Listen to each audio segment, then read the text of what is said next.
He stopped at a red light when a boy cleaning windows approached his car. But instead of asking for money, the boy said something that made him freeze in shock. Who was this boy? And how did he know the secret that could save the millionaire's company? Stay until the end, because the truth will turn out to be far different than you expect. Share your thoughts in the comments, and don't forget to subscribe so you don't miss more incredible stories. Beneath the towering glass skyscrapers of the city, the pale winter sun cast long shadows over the streets. Inside one of those towers, on the top floor, sat Ethan Reynolds behind an imposing oak desk. Once a symbol of power and triumph, the office now felt cold and empty. The leather chairs, abstract paintings, and sweeping view of the city only seemed to mock him. His reflection in the glass revealed a man far from his prime. His tailored suit, though pristine, could not hide the exhaustion in his posture, nor could it mask the storm brewing in his eyes. The phone on his desk lay silent. It had been that way for days. No more frantic calls from investors, no more invitations to exclusive gatherings, and certainly no more so-called friends offering support. Ethan Reynolds, once the golden boy of the finance world, had become nothing more than a cautionary tale whispered in corporate hallways. His company, Reynolds Global, was crumbling under the weight of debt, lawsuits, and scandal. The headlines were brutal. Reynolds' empire on the brink. Once a titan, now a relic. His jaw clenched as he scrolled through his inbox, a wasteland of demands, threats, and legal notices. Messages from former allies cutting ties stung the worst. Partnerships he had nurtured for decades had evaporated overnight, leaving him utterly alone.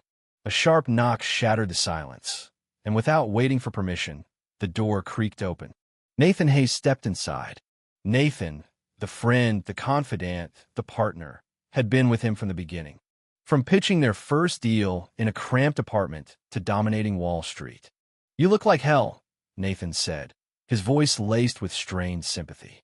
Ethan barely lifted his eyes. "I feel worse." His voice was low, hollow. "Tell me you have something, anything, that can stop this avalanche." Nathan hesitated, just for a second, but it was enough to make Ethan's exhausted mind stir with suspicion. "We've exhausted every option," Nathan said, his tone too controlled, too measured. "The debts are too deep. The investors are circling like vultures. I've talked to every contact I have. No one's willing to bail us out." Ethan's fingers dug into the armrest, his knuckles turning white. "So that's it," he snapped, his voice sharp and raw. "We just let everything burn." Nathan's eyes flicked away.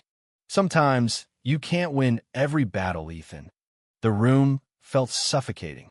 Ethan stood abruptly, his chair scraping against the polished floor. "Get out," he said coldly, turning his back to his old friend. "Just get out." Nathan lingered for a moment before retreating, the door clicking shut behind him. Silence followed, thick and heavy. Ethan's fist slammed against his desk. Papers scattered, and the crystal tumbler holding his untouched scotch tipped over, amber liquid pooling across the polished wood. His breath came in ragged bursts, his chest heaving. The man who once commanded boardrooms now stood defeated in his own office. He couldn't stay there. The walls felt too close, the air too heavy. Grabbing his coat, he strode out without a word, ignoring his startled secretary's inquiries, and stepped into the elevator. The descent felt eternal, but the chime signaling the ground floor was almost a relief. His sleek black car awaited him, but he chose to drive himself. No chauffeur, no entouraje, just him and the road. He drove aimlessly, the city blurring around him. Opulent high-rises gave way to aging apartment blocks. Neon signs flickered over shuttered shops. He stopped at a traffic light, the low hum of his engine the only sound. A blur of movement caught his eye. A boy darting between the halted cars. Instinctively, irritation flared. Another street hustler, one of those kids who swarm intersections, waving dirty rags for spare change. But something about this boy made Ethan pause. He was young, 13, maybe 14. His skin was a deep, rich brown. His frame was thin but wiry.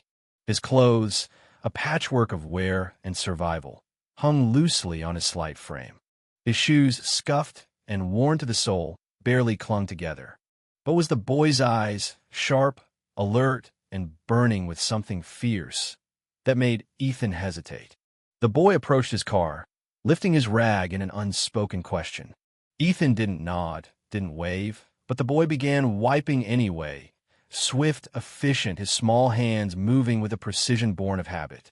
When he finished, Ethan rolled down the window, almost without thinking, and handed over a few crumpled bills from his pocket. "Here," he muttered, his voice distant, as though surprised by his own generosity. The boy took the money but didn't pocket it immediately. His gaze, bright and unwavering, met Ethan's. "You're Ethan Reynolds," the boy said, his voice steady. Not with the awe of a fan, but with the certainty of someone who knew exactly who he was talking to. Ethan froze. Recognition stung more than it should have. "Yeah," he replied tersely, his hands still gripping the wheel. The boy tilted his head, considering him with a look far too knowing for his age. "You're losing everything," he stated simply. No malice, only fact. A surge of heat flared in Ethan's chest. Anger, shame, frustration. "And what's it to you, kid?" The boy's lips pressed together, a flicker of defiance crossing his face.